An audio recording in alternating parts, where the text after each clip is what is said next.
tiny seeds were taking root, learning how to grow your first sweet fruit.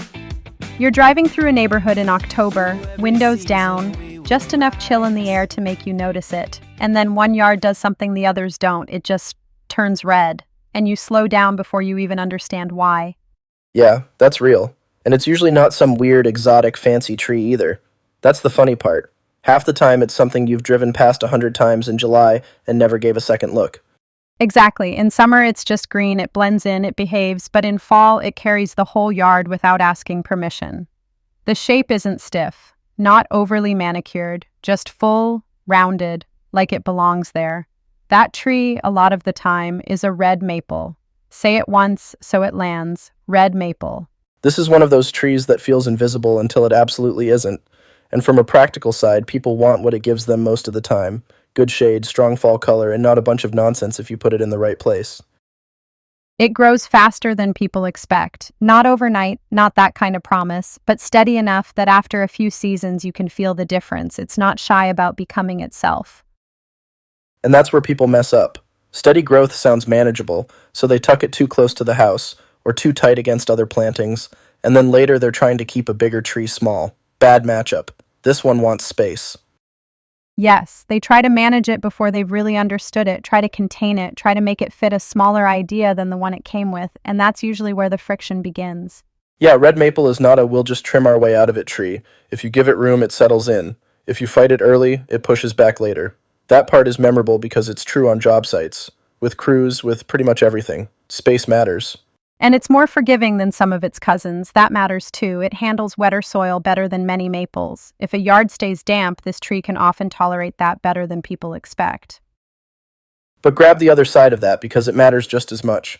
Long dry stretches, it feels that. Wet tolerant doesn't mean invincible. And when it's young, deer may nibble it. Not every single time, but enough that if you're watching a new planting, you should be paying attention. So if someone says, I just want a good shade tree that works here, there's a reason this name comes up again and again. Not because it's dramatic, because it's reliable when the site makes sense. The tree that made you hit the brakes for half a second, there's a very good chance it was this one.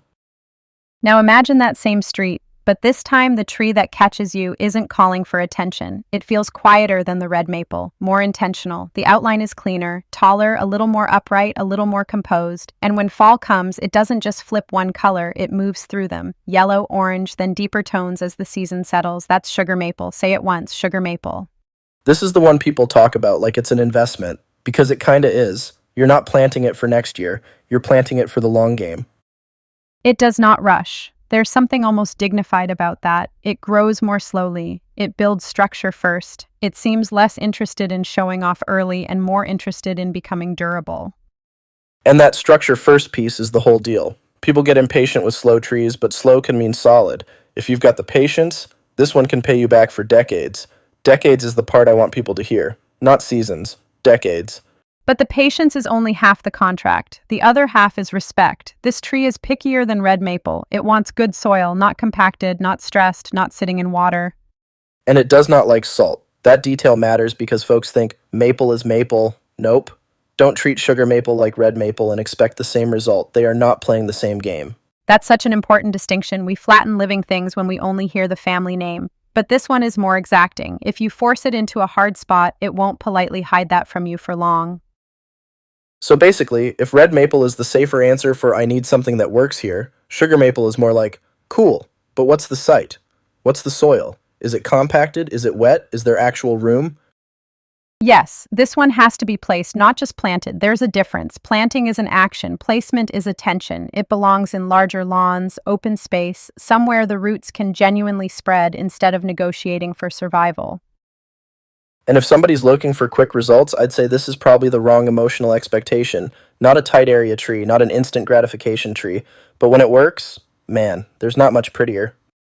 Sugar maple isn't trying to impress you in the first season. It's the kind of tree someone plants knowing they may not be the one who enjoys it most. Which is maybe why it feels like an investment in the first place. You're not buying speed, you're buying future. Now shift again. It's early spring, still cold in the mornings. The yard hasn't really woken up yet. Most of the landscape looks like it's still negotiating with winter. And then, out of nowhere, there's color. Not leaves, color, right on the branches, even along the trunk. Bright pink, almost purple depending on the light. That's Eastern redbud. Say it once, redbud. This is the one that surprises people because it shows up before the rest of the yard is ready. Everything else is still half asleep, and Redbud is already on stage. Yes, it arrives before the full sentence does, before leaf out, before the usual signals. Just this sudden bloom on bare wood, almost like color itself, decided not to wait. And from a size standpoint, let's keep this practical. It doesn't get huge. It's not trying to dominate the space. Softer shape, spreads a bit, not perfectly symmetrical. If somebody's expecting a massive shade tree, this ain't it. No, and that matters, because the leaves come later, and when they do, they're heart-shaped, which feels almost too poetic to be real. Except there they are. It's like the tree gives you the opening scene first, and the rest of the story fills in afterward. That's why people usually want it close. Near a patio, along a walkway, somewhere you actually see it. Not way out in the back corner where nobody notices the moment. This is an up-close tree. A tree for encounter, not just coverage. Exactly. But it's got limits. It likes decent soil, not wet, not compacted. If you stick it in tough conditions, it'll let you know by struggling. And deer? Deer will find this one, if they can reach the leaves. And like most trees with an exposed trunk, the deer may rub the young bark with their antlers in the fall, if not protected. So the expectation has to be right. If you expect shade, you'll be disappointed. If you expect impact, that first hit of spring color before anything else is really moving, then yeah, Redbud absolutely delivers. That distinction is everything. Redbud is not a shade tree, it is a moment, a season, a brief, unforgettable signal that the landscape is beginning again. And honestly, those moment plants are underrated. Not everything in a yard has to do the same job. Some things are there to carry weight, some are there to announce change. Next time you're driving through a neighborhood, slow down a little. There's a good chance you've already passed all three of these more times than you can count. You just didn't know what you were looking at yet. And once you know, you can't unsee them. A journey long, finding a rhythm where we belong. The roots run deep, our foundation true, ready for the sunshine and the morning dew.